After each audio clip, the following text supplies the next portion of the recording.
Hello everyone. Welcome to this introductory lecture on Internet of Things or IoT. This is Francis Palma. I will be one of your course instructors for this distance IoT course.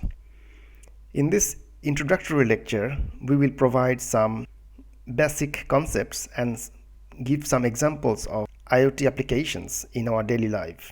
Today, around the globe, more than 60% of the population are using the internet, and they are highly dependent on the internet either for their personal life, for their work life, or even for their entertainment. People are using cell phones, they are using social media.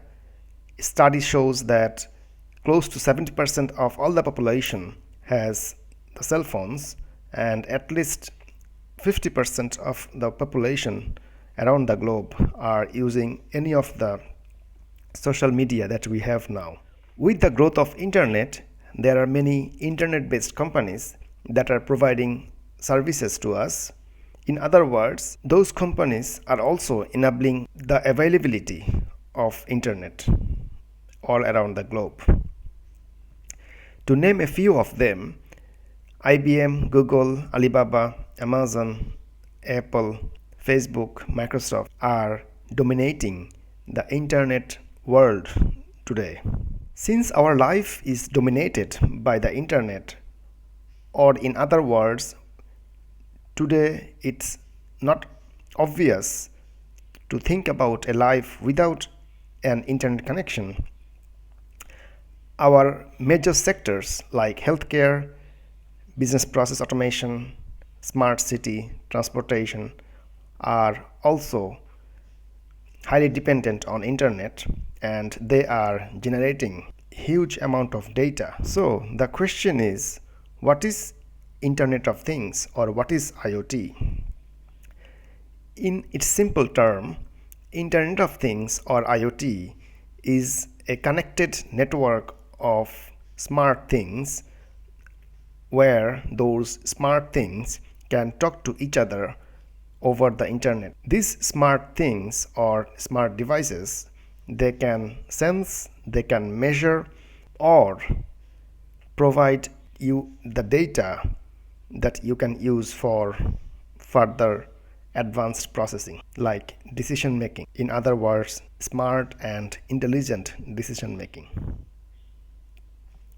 In the basic architecture of IoT, there are three interconnected layers. In the first layer, or at the very high level, or at the high level layer, we have the enterprise applications. Enterprise application interacts with people, manages large databases along with email, web browsing, video streaming, etc. In the second layer, or in the middle layer, we have the middle data collector or hub, or also known as aggregator or gateway, that detects if level 3 edge devices generated any data. These level 2 gateways or hubs connect to edge devices, configures and aggregate data according to the rules. They can also store data according to the data model one defines. The level 3 sensor or sender receiver device at the IoT edge level include temperature sensors, vibration sensors, moisture sensors, lighting sensors, household appliances, supply chain like RFID, and so on. The previous figure showed the basic architecture of an IoT. Here, it's showing the detailed view of an IoT architecture. We are not going to go through all the layers here. What I wanted to show here is what are those that we have under those three basic layers. Previously, we showed from this figure layer 1, layer 6, and layer 2. But while they are working together, we also need some other intermediary layers. For example, In the layer 3, we have the network connectivity. In the layer 4 and 5, we have some data abstraction or data storage services. IoT is strongly tied with a smart city. In other words, a city can be a smart city only when it is connected to the internet and it uses IoT-based devices or services. In this picture, as you can see, all aspects of our life can be controlled using internet-connected devices or smart devices. Whether you are driving, whether you are a pedestrian, whether you are go for shopping, whether you are looking for a parking, whether you are a city corporation employee whose job is to empty the waste bins and so on. So, what is an IoT device? As I mentioned earlier, an IoT device can measure and sense data and then can send those data either to some gateway or to some storage where the data can be stored permanently and can be used for further use. Here I show an example of smart device that is collecting sensor data. Here it's collecting the temperature and humidity data using a DHT11 sensor, that is the blue one, and it also connects to a distance sensor that uses ultrasound. Therefore, together with the sensors and the board that they are connected to, here in this case the PICOM board, we can call them an IoT device. Until now, we provided the basic definition of Internet of Things or IoT, but there are also other perspectives of IoT, including things-oriented view, internet-oriented view, and semantic-oriented view. The very first definition of IoT derives from a things-oriented perspective. The considered things were very simple items like RFID tags.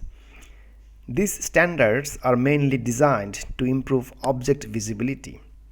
For example, the traceability of an object, the awareness of its status, current location, and so on. But IoT goes beyond than the simple RFID. They are now fully relied on things, in other words, smart items. Then there are second view of IoT, internet-oriented perspective. Things can automatically communicate to computers and each other for providing services. IoT has the architecture for the deployment of services and applications characterized by a high degree of autonomous data capture, event transfer, network connectivity, and interoperability. The term IoT refers to a wide area network of huge heterogeneous objects interconnected and uniquely addressable, and they may communicate based on some standard communication protocols. The unique addressing of objects and the presentation or the representation and storing of the exchanged information became the most challenging issues. Thus, it brings a third semantic-oriented perspective of IoT. This figure shows a high-level stack for IoT. As stated earlier, we have the things or devices or sensors at the bottom. Then we have edge devices or the gateways, which collects and talk to data, which talk to the devices or things and collect and pre-process some data. And then we have some advanced data processing platform where we can also store the data permanently. On the top layer, we have the applications. So let's go through this general IoT stack in the next few slides. This figure shows the detailed view of our previous general IoT stack. Now we will go through each of those layers to see some examples. On the hardware layer and sensors layer, we have these popular and common sets of hardware that enables the sensors to be connected and acted according to what we want to sense or measure.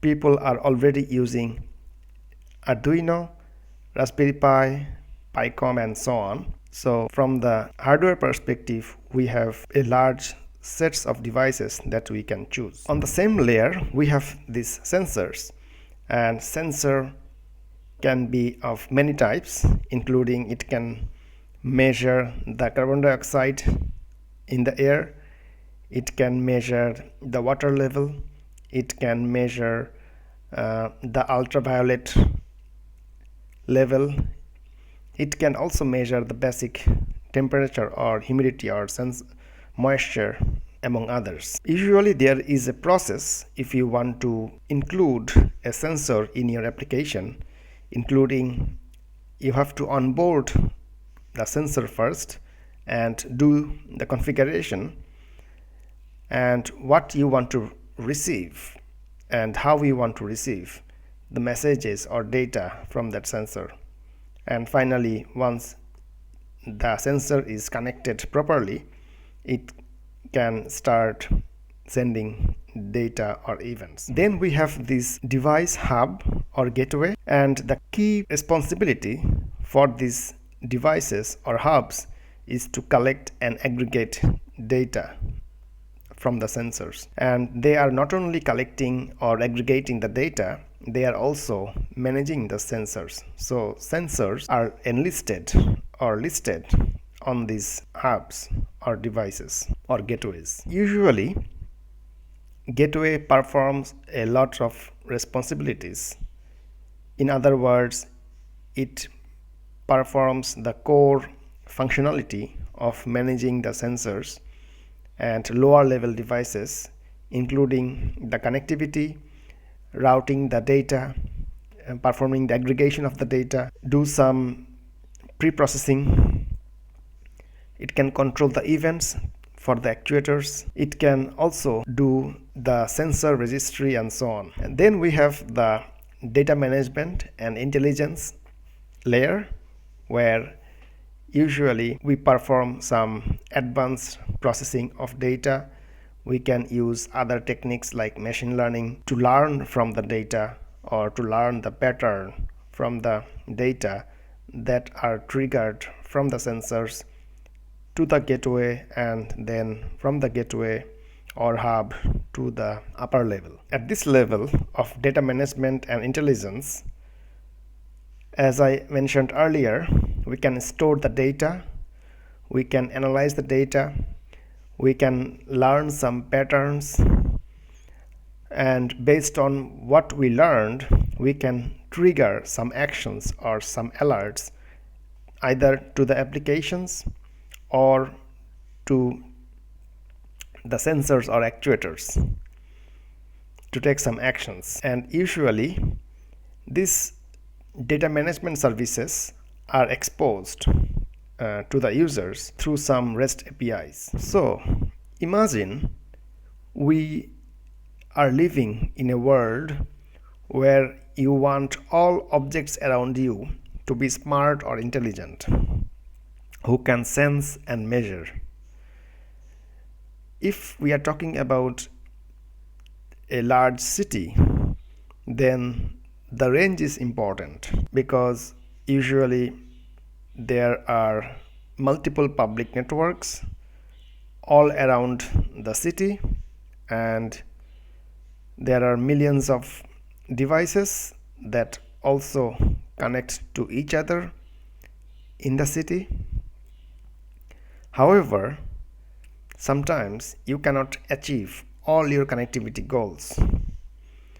For example, you might need to do a trade-off between the range versus data rate. So if you want to cover a wider range, you might have to go for a smaller data rate. And this is true also for the vice versa. So if you want to have a higher data rate or speed, you choose a small or short range network. There are multiple categories of IoT applications. When we are talking about IoT, it has consumer applications, it has some commercial applications, it has industrial applications, it also have today military applications. So in terms of consumer applications, smart home or smart elder care is one of the common examples. Then we have the industrial applications or IIoT, where smart agriculture, smart forest, and smart manufacturing are benefited from IoT. In terms of commercial applications, we have medical and healthcare, we have transportations, we have smart buildings, and so on. When we are talking about IoT, IoT is not just about smart devices. IoT is not just about data. IoT is not just about network connectivity. There are other key players that made the IoT possible. Of course, first of all, the sensors, but the requirements is that those sensors need to be low cost, they need to consume low power, because if they consume high power, it will be very expensive, and providing power to billions of devices will be a nightmare. Then of course we should have the connectivity between the sensors, and since these sensors are continuously generating data based on which we can take some actions, based on which we can make some decisions, we have to store and process those data real time, where cloud computing platforms comes into handy. We use some data analytics that are run on those cloud computing platforms on the data provided by the sensors, but we can also use some conversational artificial intelligence. For example, we can use our smart device like Alexa or Google Home using our voice commands to control our home appliances.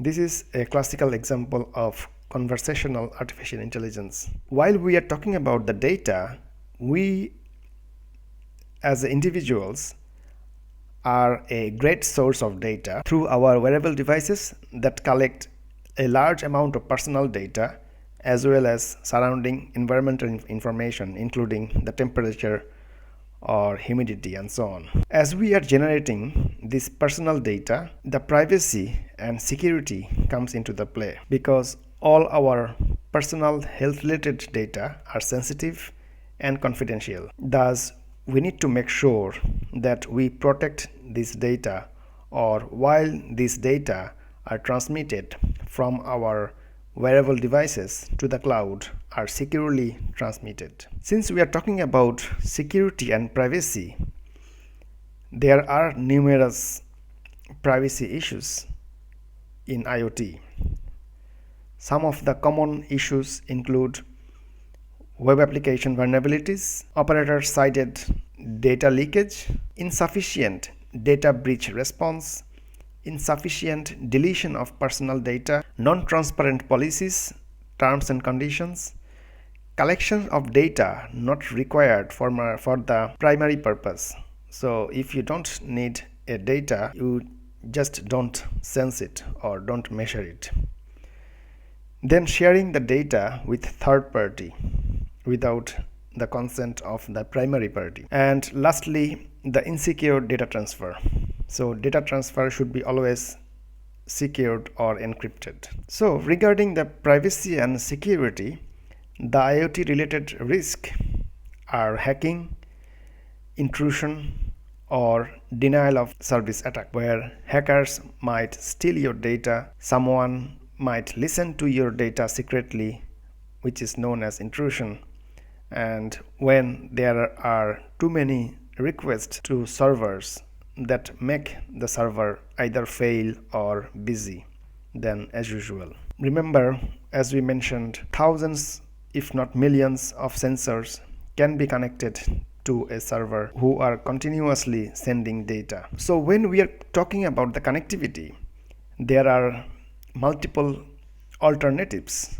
If you want to connect your smart device to the gateway, or if you want to connect your IoT device to the server, Bluetooth, Wi-Fi, Zigbee, these are well-known and common technology, and nowadays there are also LoRa and narrowband IoT that are more suitable for large-scale, long-range architecture where thousands of sensors are deployed along a large city or a large area. Usually Wi-Fi, Bluetooth or other technologies are not able to cover a wider area where LoRa and narrowband IoT can provide a wider range network, and they can operate on a low power.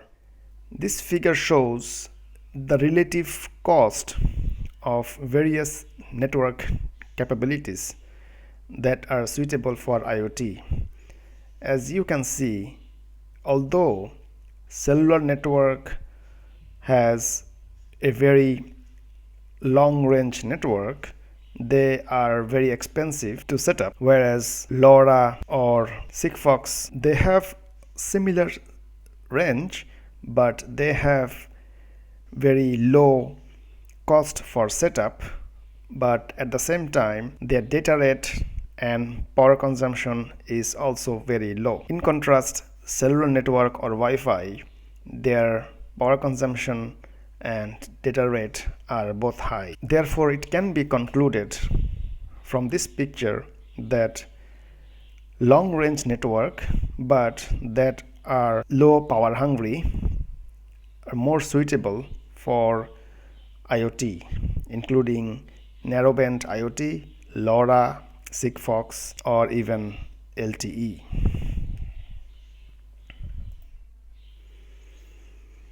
This table shows the general applicability of different network technologies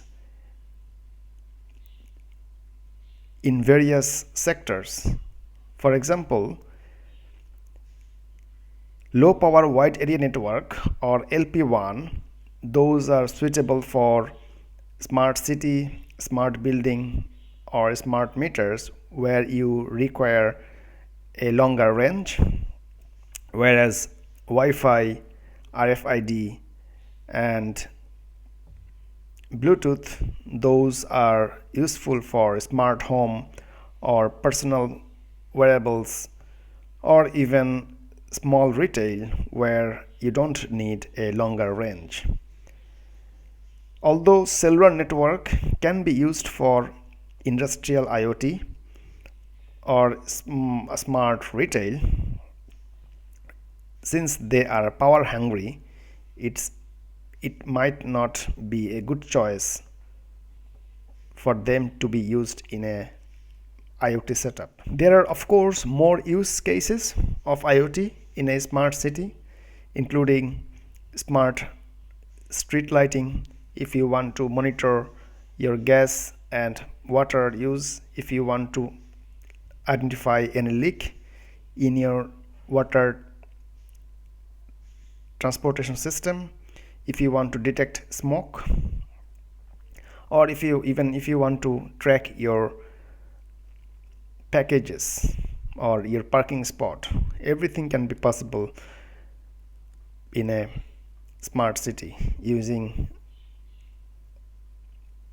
leveraging IoT services and low power wide area networks like LoRa. Thank you everyone. I hope I could give you a brief introduction on IoT and how IoT is useful in our daily life and what are the different applications of IoT.